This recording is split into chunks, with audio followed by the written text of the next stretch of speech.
सामा खेल गेलियै बाबा के हवेलिया से, बाबा के हवेलिया से टूट गेलै ना मोर घर के सिकरिया से, टूट गेलै ना मोर घर के सिकरिया से, टूट गेलै ना।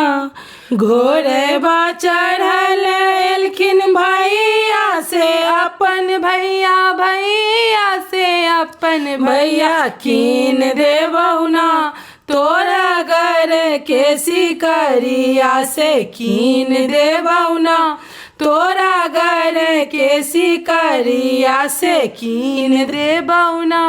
सामा खेल गेलियै बाबा के हवेलिया से, बाबा के हवेलिया से टूट गेलै ना मोर घर के सिकरिया से, टूट गेलै ना मोर घर के सिकरिया से, टूट गेलै ना।